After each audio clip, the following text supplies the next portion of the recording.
بسم اللہ الرحمن الرحیم۔ السلام علیکم۔ نصیحت چینل کے معزز خواتین و حضرات، ویڈیو سٹارٹ کرنے سے پہلے آپ سے گزارش ہے کہ ایک مرتبہ درود پاک پڑھ لیں۔ جزاک اللہ۔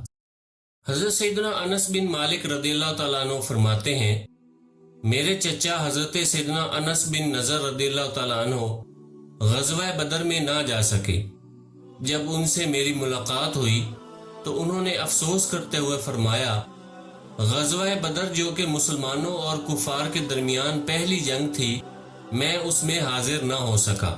اگر اب اللہ رب العزت نے مجھے کسی غزوہ میں شرکت کا موقع دیا تو دیکھے گا کہ میں کس بہادری سے لڑتا ہوں۔ پھر جب غزوہ احد کا موقع آیا تو کچھ لوگ بھاگنے لگے۔ میرے چچا حضرت انس بن نضر رضی اللہ تعالیٰ عنہ نے عرض کی، اے میرے پروردگار، ان بھاگنے والوں میں جو مسلمان ہیں میں ان کی طرف سے معذرت خواہ ہوں، اور جو مشرک ہیں میں ان سے بری ہوں۔ پھر آپ رضی اللہ تعالیٰ عنہ تلوار لے کر میدان کارزار کی طرف دیوانہ وار بڑھے۔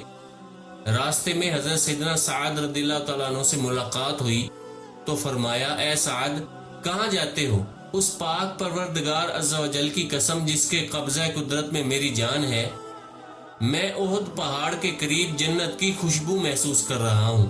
اور پھر یہ کہتے ہوئے آگے بڑھے، واہ، جنت کی ہوا کیسی عمدہ، خوشگوار اور پاکیزہ ہے۔ بار بار یہی کلمات دہراتے رہے اور لڑتے لڑتے شہید ہو گئے۔ حضرت سیدنا سعد رضی اللہ تعالیٰ عنہ فرماتے ہیں، جیسا کارنامہ انہوں نے سر انجام دیا، ہم ایسا نہیں کر سکتے۔ جب آپ رضی اللہ تعالیٰ عنہ کی نعش مبارک کو ڈھونڈا گیا تو ہم نے اسے شہیدوں میں پایا۔ آپ رضی اللہ تعالیٰ عنہ کے جسم مبارک پر تیروں، تلواروں اور نیزوں کے 80 سے زائد زخم تھے، اور آپ رضی اللہ تعالیٰ عنہ کے اعضاء جگہ جگہ سے کاٹ دیے گئے تھے۔ آپ رضی اللہ تعالیٰ عنہ کو پہچاننا بہت مشکل ہو چکا تھا۔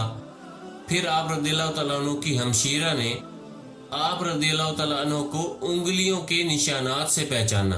حضرت سیدنا انس رضی اللہ تعالیٰ عنہ فرماتے ہیں، ہم آپ رضی اللہ تعالیٰ عنہ کو دیکھ کر یہ آیت پڑھ رہے تھے۔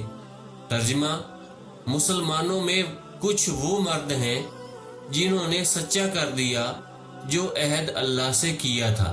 اللہ پاک سے دعا ہے کہ اللہ پاک ہمیں بھی شہادت کی موت نصیب فرمائے، آمین۔ دوستو، اپنے رشتہ داروں کا اور گرد و نواح کے سب لوگوں کا خیال رکھیے۔ اگر ویڈیو پسند آئی ہے تو اسے لائک اور شیئر کر دیں۔ کمنٹس میں اپنی رائے کا اظہار ضرور کریں، اور اگر آپ نے ابھی تک ہمارے چینل نصیحت کو سبسکرائب نہیں کیا تو اس طرح کی اچھی ویڈیوز دیکھنے کے لیے ہمارے چینل نصیحت کو سبسکرائب کر لیں۔ جزاک اللہ۔